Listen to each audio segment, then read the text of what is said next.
একঘেয়েমির জীবন আর ভালো লাগছিল না, তাই চিন্তা করলাম যে একটু পরিবর্তন আসা দরকার, যার জন্য একটু পরিবর্তন করা। আমাদের রুমের কালারটা প্রায় অনেক দিন ধরেই চেঞ্জ করা হচ্ছিল না। প্রথমে আমাদের রুমের কালারটা একটু ডিপ পিঙ্ক ছিল, তো চিন্তা করলাম এবার কালারটা চেঞ্জ করা যাক, কেননা অনেক দিনও হয়ে গিয়েছে। নতুন পর্দা লাগানোর পরেও তারপরে রুমের কালারটা ভালো লাগছিল না, তো যার জন্য আমরা চেঞ্জ করে ফেললাম। কিভাবে কি করলাম, তো চলুন আমার আজকের এই ব্লগটা শুরু করা যাক। হ্যালো, আসসালামু আলাইকুম everyone, welcome to my new blog তুমি আর আমি। প্রথমেই আমরা রং কিনতে চলে গিয়েছিলাম। আমাদের রুম যেহেতু একটু কালারফুল ছিল, তার জন্য এবার চিন্তা করলাম এবার আর কোনো অন্য কালার করব না, ডিরেক্টলি অফ হোয়াইট কালার করব, যার জন্য আমরা অফ হোয়াইট কালারটা নিয়ে আসি। প্রথমে আমার রুমটা ছিল এরকম একটা পিঙ্ক কালার, লাইট পিঙ্কের চেয়ে একটু ডিপ পিঙ্ক যেটা ছিল সেই কালারটাই আমার রুমে প্রথমে ছিল। আর আমার রুমে আমি যেহেতু কালার করব, আপনারা তো সবাই জানেন যে আমার আব্বু খুবই অসুস্থ, তো আমার কাছে অনেক বড় একটা চ্যালেঞ্জ ছিল যে আমি রুমের কোনো ঘষা মাজা ছাড়াই আমার রুমটাকে আমাকে কালার করতে হবে। যেহেতু কালারটাও ছিল পিঙ্ক, পিঙ্ক কালারের উপরে অফ হোয়াইট কালারটা বসানো কোনো ঘষা মাজা ছাড়া, এটা কিন্তু খুবই চ্যালেঞ্জিং একটা ব্যাপার ছিল। তো যাই হোক, আমি এখানে রংটাকে খুব বেশি ইউজ করেছি বিকজ আমার বাসায় কোনো ডাস্ট উড়া যাবে না। আর আপনারা তো জানেন যে ঘরের মধ্যে থেকে কালার করানো ব্যাপারটা কিন্তু খুবই কষ্টের। তো চ্যালেঞ্জিং ব্যাপার যেটা ছিল যে ডাস্ট উড়ানো যাবে না, তার জন্য আমি এখানেই বলি যে ফার্স্ট কোটটা যাতে দিয়ে দেয়। আর ফার্স্ট কোটটা দেওয়ার পরে আমি দেখতে চাচ্ছিলাম যে কি হয়, তো খুব ভালোভাবে রং করা শুরু করে দেয়। আর আমিও এখানে একদম ব্রাশ একটা নিয়ে একটু ভালোভাবে করছিলাম, যেন কোথাও কোনো পিঙ্কিশ একটা ভাব না থাকে।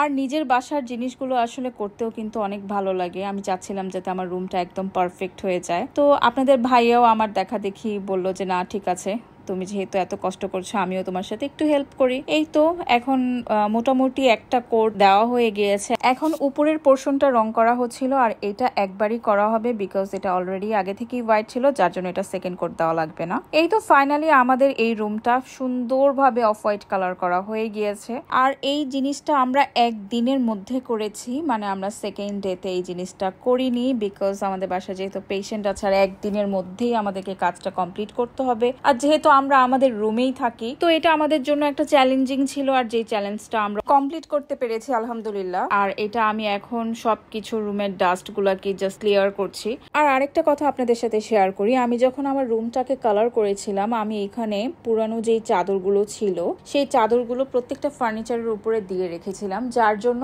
আমার রুমের ফার্নিচারের অত একটা ক্ষতি হয়নি। জাস্ট হালকা যে ডাস্টটা পড়েছিল সেটাই আমি জাস্ট এখানে ক্লিন করছি। এইটার জন্য আমার কাজ অনেকটা সহজ হয়ে গিয়েছে। তো আমারও একটি আপনাদের জন্য টিপস থাকবে, আপনারা যদি কেউ আপনাদের ঘরটাকে এরকম একদিন বা 2 দিনের মধ্যে কালার করতে চান আর তাড়াতাড়ি যদি আপনাদের ঘরটাকে খুব সুন্দর করে ক্লিন রাখতে চান, আপনারা অবশ্যই আপনাদের ফার্নিচারের উপরে এরকম পুরনো চাদর বা বাসায় যেই টাইপেরই চাদর থাকুক ওই চাদরটা দিয়ে দিলে কিন্তু আর ওরকম কোনো ফার্নিচারের ক্ষতিও হয় না, প্লাস ওরকম একটা ডাস্টও পড়ে না। আমার বাসায় যখন পেইন্ট করা হচ্ছিল তখন আমাদের বাসার বুয়া দেখে গিয়েছিল যে বাসায় পেইন্ট করাচ্ছে, ও কিন্তু পরের দিন আসেনি।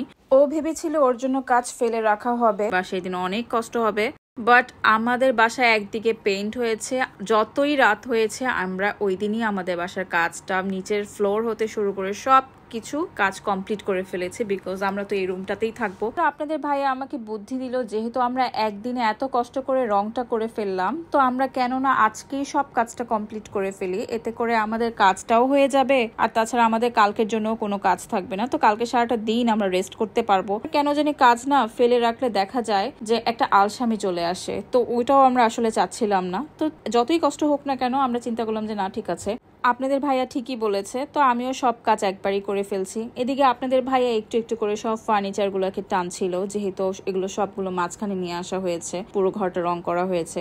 অন্যদিকে আমি আবার সবকিছু গুজকাজ করছিলাম। আর ফার্নিচারের উপরে না আমি ঠিক এভাবেই করে একটু ছোট ছোট কাপড় দিয়ে রেখেছিলাম, জানি যেহেতু রং করা হবে। তো দেখুন আমি জাস্ট কাপড়গুলো উঠিয়ে ফেলছি আর জাস্ট একটু হালকা ভাবে একটু মুছে দিচ্ছি, তো এতে আমার কাজটা অনেক সহজ হয়ে গিয়েছে। একটু একটু করে আমি আমার জিনিসগুলোকে ক্লিন করছিলাম আর দেয়ালের হ্যাঙ্গিং শপিস গুলোকে আমি তার আগের জায়গা অনুযায়ী রাখছিলাম। তবে এই কাজটা করতে কিন্তু আমার যদিও কষ্ট হচ্ছিল, কিন্তু মনে একটা খুবই আনন্দ ছিল, কারণ অনেক দিন পরে আমি আমার এরকম একটা রুম পেয়েছি। মানে আসলে রুমটাকে যখন আমি রং করার পরে একটু পরিবর্তনটা দেখছিলাম, আমার কাছে খুবই ভালো লাগছিল। আর পর্দাটাও চেঞ্জ করার পরে দেখলাম যে এখন খুব সুন্দরভাবে ফুটে উঠেছে। তো আমি একে একে করে আমার রুমে থাকা সমস্ত ফার্নিচার গুলোকে ক্লিন করছিলাম। আলহামদুলিল্লাহ আমার রুমটা কিন্তু একটু বড়, যার জন্য দেখা যায় যে মানে রুমটা ক্লিন করতে গেলে অনেকটা কষ্ট হয়ে যায়। তবে আমার কাছে এই বড় রুমটাতে থাকতেই কেন জানি অনেকটা শান্তি লাগে। তবে আলহামদুলিল্লাহ আপনাদের ভাইয়ের বুদ্ধিটা একদমই কাজে লেগেছে। আমার রুম একদমই 90% এর কাজ কমপ্লিট হয়ে গেল। তো আমাদের বাসার আরো কিছু আমরা পরিবর্তন করব, যেগুলো হয়তো আপনারা আমার নেক্সট ভিডিওতে দেখতে পারবেন। আর আমার ভিডিওটা ভালো লাগলে কিন্তু অবশ্যই আমার পেজটাকে লাইক, ফলো এন্ড শেয়ার করতে ভুলবেন না। আমার রুমটাকে রং করার পরে আপনাদের কাছে এই রুমের পরিবর্তনটা কেমন লেগেছে অবশ্যই কিন্তু আমাকে কমেন্ট করে জানাবেন। আর আমার বাসার আরো কি কি পরিবর্তন আমি আনতে যাচ্ছি সেগুলো দেখতে হলে আপনাকে কিন্তু আমার নেক্সট ভিডিওগুলো দেখতে হবে। তো আমার ভিডিওটা আমি আজকে এখানেই শেষ করে দিচ্ছি। আমার ভিডিও ভালো লাগলে কিন্তু লাইক, কমেন্ট, শেয়ার করতে ভুলবেন না। আপনাদের সাথে আমার দেখা হবে আমার নেক্সট ব্লগে। ততক্ষণে আপনারা সবাই ভালো থাকবেন, সুস্থ থাকবেন।